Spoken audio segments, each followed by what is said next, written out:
My father didn't raise his voice when he said it. He didn't need to. Your schooling is suspended until you apologize to Noah. The knife in my hand stopped mid-air. Across the table, my brother tried and failed to hide the smirk spreading slowly across his face. My mother looked away, her breathing uneven, waiting for me to break first, but I didn't.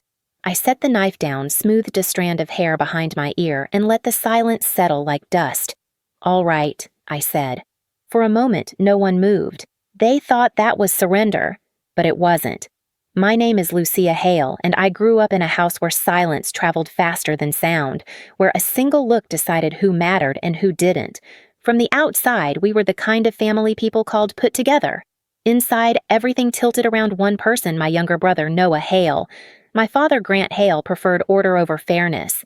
He liked schedules, timetables, rules printed on the fridge. My mother, Elise Hale, preferred peace over truth. She worried about emotions the way other people worried about cracked windows, patching everything quickly, even if the patch never held. I learned my role early, not through punishments, not through shouting, but through 1,000 tiny moments that settled into a quiet script. When I was 10, Grant taught Noah how to ride a bike in the cul-de-sac. I waited on the curb with my own helmet fingers curled around the straps. Noah's bike fell twice. Mine never left the yard. Grant said, "We'll get to you next weekend." I nodded. The weekend never came. At 12, Elise bought Noah a new jacket for picture day. She handed me one of her old scarves and said it looked grown up on me. I wore it even though it smelled faintly of detergent and lavender. Later, when Noah stained his sleeve with juice, Elise cried. When I ripped the scarf on the bus, she didn't notice. Small things. Forgettable things. Except they never really left. By the time I was 14, I had become the designated fixer. When Noah forgot his project, I brought mine for him to copy. When he fell behind in science, I stayed up explaining experiments while he scrolled on his phone. Grant praised him for catching up, said he had potential. My contribution dissolved quietly in the background, like steam disappearing from a mirror. The first time I saw the cost of this imbalance clearly was the afternoon I stayed after school for debate practice. I'd just been told I would lead the team for the regional round. I remember feeling almost light walking toward the parking lot. Then I saw Grant's car pull up. Not for me, for Noah. He ran out of the building crying, claiming someone had picked on him. Grant left the engine running and didn't even glance in my direction. I stood there, trophy-shaped hope cooling in my hands, watching the car pull away without me. But the moment that defined everything happened one winter evening in the school garage.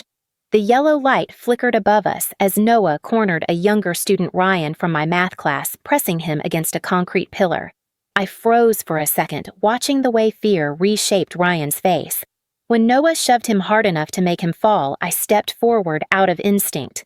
Later at home, Elise brushed it off as boys being boys. Grant warned me not to make a scene. And Noah. He smiled like nothing had happened. That was when the script finally became clear Noah caused the damage. I carried the responsibility. And in our house, that wasn't going to change. The night it all snapped into place wasn't loud. It never is not in my family. We were halfway through dinner when my father, Grant, wiped his mouth with the edge of his napkin and spoke like he was announcing a policy update. "You'll stand on the auditorium stage tomorrow and apologize to Noah," he said. School-wide. Clear and simple. Across the table, my brother, Noah. My younger brother, the family's chosen center, kept his eyes down, but the smirk tugging at his mouth gave him away. My mother, Elise, folded her hands like she was bracing for impact. I didn't speak at first. I let the words settle heavy and familiar. They didn't ask what happened. They didn't mention the footage. They didn't care that the garage camera caught Noah shoving a smaller student, Ryan, the quiet sophomore from my math class, so hard he hit the concrete pillar. "Family stays together," Elise murmured, voice trembling in that way she used when guilt was supposed to do the work for her.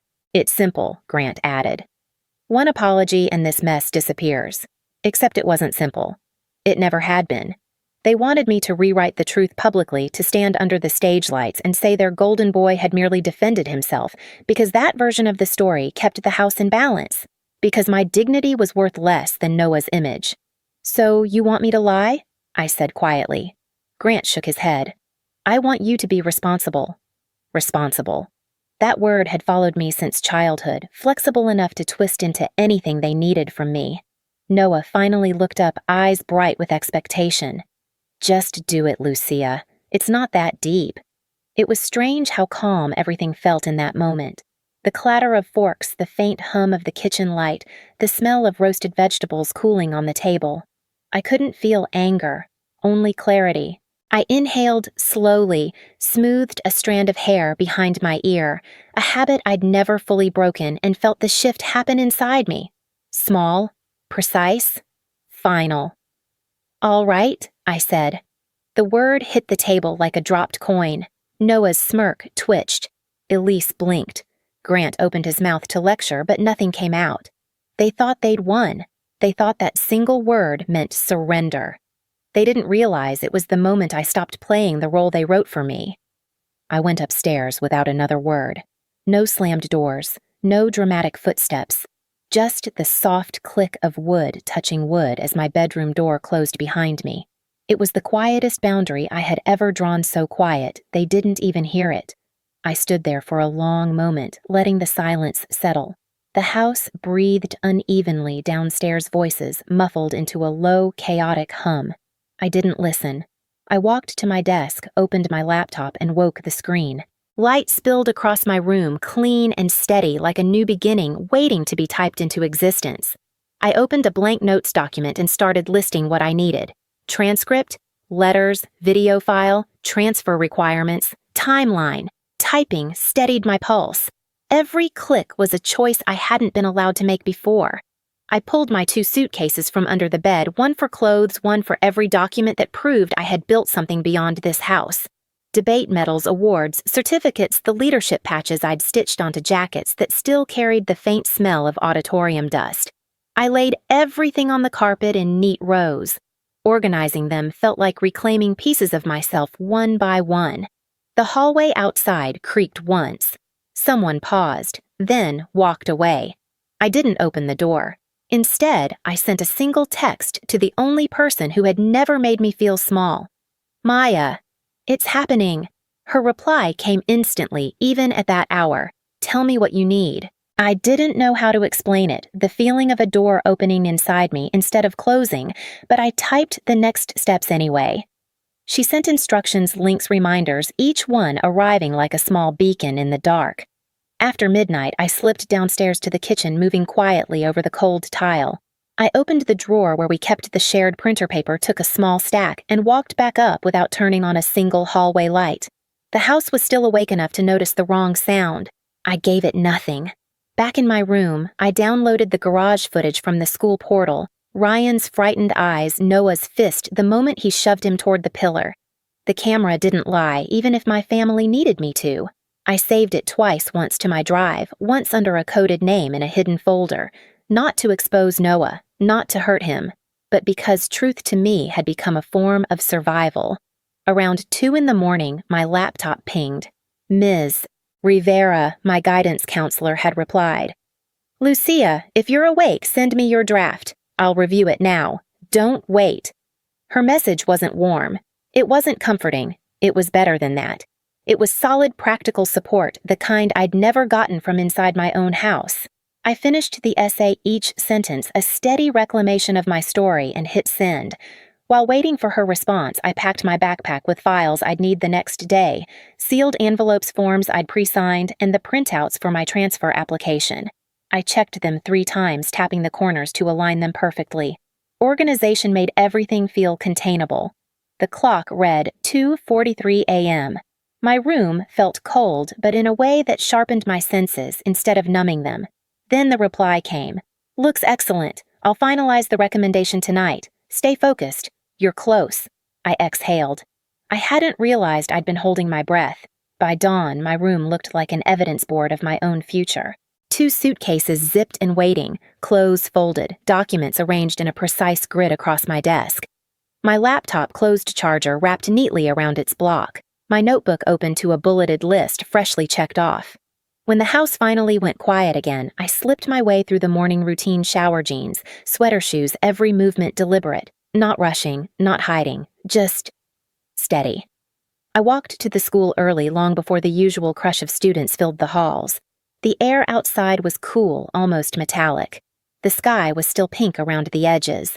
I pulled my hair into a loose tie, feeling the slight tremor of anticipation run through my fingers. My locker sat halfway down the east hall, right where the early light from the courtyard windows hit the metal. I opened it and looked at the life I'd kept inside textbooks lined up evenly, photo strip from the debate team party, a cracked mug Maya had given me with a fading slogan about perseverance. One by one, I took everything out.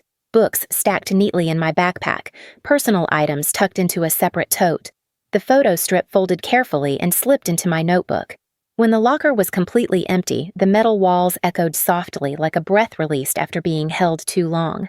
I tore the transfer approval page from my folder, placed a small piece of tape at the top, and left it hanging inside a quiet declaration. By the time the first bell rang, I was already walking away from it all. Students started trickling into the hall, noise rising like a tide behind me. I didn't turn back. The plan was in motion. Everything was filed. Everything was clean. Everything was mine. As I stepped outside into the crisp morning air, the final thought came to me quietly, like a truth that had been waiting years to be spoken. This time, I wouldn't be the one holding their world together. This time, I would build my own. By the next morning, the school was awake in full-volume lockers, slamming sneakers squeaking on polished floors, voices echoing as if the building itself hadn't slept. I walked in without hurry, the cold air still clinging to my sleeves. My hair was pulled back, my steps measured. Nothing in my face showed what was about to unfold. Noah was already leaning against his locker when I rounded the corner. My younger brother, so used to being the gravity everyone else bent toward, stood with his arms crossed, smirk fixed like a signature. Well, he said loud enough for nearby students to hear Look, who finally showed up. Ready to rehearse your apology? I didn't stop. I didn't even look at him. I walked straight to my locker, spun the dial, and pulled it open. His smirk cracked instantly. The locker was empty. Every shelf, every hook, every inch. Only the transfer approval form taped neatly to the metal back fluttered once in the draft from the hallway vent. I lifted my backpack onto my shoulder and closed the locker door gently, letting the latch click into place. Behind me, a gasp. A whispered, "Is she transferring?" Then Noah's voice, sharp and cracking. "Lucia, what did you do?" I kept walking. He caught up, grabbing my arm in panic. "Please tell me you haven't posted it." His voice trembled. "Please, tell me you didn't." Dozens of eyes turned toward us. A few phones lifted. Noah had never looked so undone. I slipped my arm free with a simple twist, the hall going quiet for one suspended breath. Posted what I asked. He swallowed hard. The application. The transfer. Whatever, just tell me it's not final. But it was. And he knew it. I didn't answer. I didn't need to. I walked toward the main office, my steps steady, while his stumbled behind me in frantic echoes. Inside, Principal Alden Fair, measured and relentlessly factual, was already at his desk. Ms. Rivera, my counselor, stood beside him, holding a thick envelope with a gold seal. When she saw me, she nodded once. Not encouragement, confirmation. I handed her the final printed forms. She checked them signed where needed and passed them to Mr. Alden. He read the top page aloud, voice carrying in the small office. Full merit scholarship, boarding placement approved, transfer effective immediately. Behind me, someone inhaled sharply. I didn't need to turn to know it was Noah. A moment later, the office door flew open and my parents stepped in. Grant's tie was crooked, something I had never seen in my life. Elise looked like she hadn't slept at all, eyes, red fingers trembling around her phone. "What is happening?" Grant demanded. I didn't move. Ms. Rivera placed the contract on the desk where he could see it. "It's a done deal," she said calmly. Lucia met every requirement. The academy confirmed her placement last night. Grant's face hardened. "Lucia, we didn't approve this. Mr. Alden spoke before I could. Your approval wasn't required." Silence. The kind that drops like a stone. Then my phone buzzed. I put it on speaker. "Good morning, Lucia." It was Mr. Rowan, the Academy's representative, steady and composed. "I'm calling to confirm the transport for tomorrow. 7 a.m. sharp, you'll be escorted to campus. Everything is finalized." Grant stepped forward. "You can't just take my daughter, Mr. Rowan," interrupted tone professional but immovable. "She is a nearly 18-year-old scholarship student. This transition is entirely within policy. Any interference will be documented. The room went still. Noah broke first. Dad, don't. His voice sounded young. Too young. It's already done. Elise covered her mouth tears, sliding silently. I powered off the call, slipped the phone into my pocket, and turned toward the doorway. Students had gathered outside, watching whispering, widening the hallway to let me pass. I didn't look back, not at my parents, not at Noah, not at the life they expected me to keep stitching together. As I stepped into the light of the hallway, the only sound was the soft echo of my footsteps, clean, unhurried final. The next morning, the air in Washington, D.C. felt different, crisp, steady, untouched by anything that came before it. The shuttle dropped me at the gates of the academy just as the sun lifted over the skyline, turning the glass buildings a soft gold. I stepped out with one suitcase in each hand, the wheels clicking lightly against the pavement. No shouting, no demands, no rules taped to the fridge, just space. Inside the dorm, the hallways smelled faintly of fresh paint and linen detergent. My new room was small, bright and quiet in a way that didn't feel like punishment. I set my bags down, opened the window, and let the early air pour in. For the first time in years, my lungs filled without resistance. Classes started quickly debate political theory research labs. Here, no one waited for me to fail or shrink. When I raised my hand, people listened. When I spoke, no one rolled their eyes at the sound of my voice. The room didn't tilt around a golden boy. It held steady. In the library that afternoon, the light filtered through tall windows and spread across the long wooden tables like a patient kind of warmth. I laid out my notes, clicked my pen twice, and felt the quiet surround me. Not the heavy, suffocating silence of home. This one felt earned, chosen. My phone buzzed once in my pocket, a Maryland area code. I let it ring. It stopped. Then another. Then silence. I turned the phone over and powered it off. After dinner, I took a walk along the campus path lined with small lamps that flickered like fireflies. I passed a group of students laughing a pair, studying under a tree, someone jogging with earbuds in. Ordinary scenes, gentle scenes. A life that didn't require me to break myself in half just to keep peace. When I returned to my room, the desk lamp cast a soft glow across my empty notebook. I sat down, smoothing the pages, with my palm feeling the steadiness in my fingertips. The last 24 hours had rewritten the shape of my world, not with noise, not with confrontation, but with a quiet, decisive shift. I wasn't running from them. I was running toward myself, toward a life that finally felt like mine. Some families teach you loyalty. Mine taught me limits. The day they tried to suspend my future was the day I posted my exit quietly, cleanly, without looking back. Doors don't always close with slammed wood. Sometimes they close with a breath, a decision, a single step forward. And once they do, you learn that freedom doesn't make noise. If this story resonated with you, stay for the next one. There's more to tell.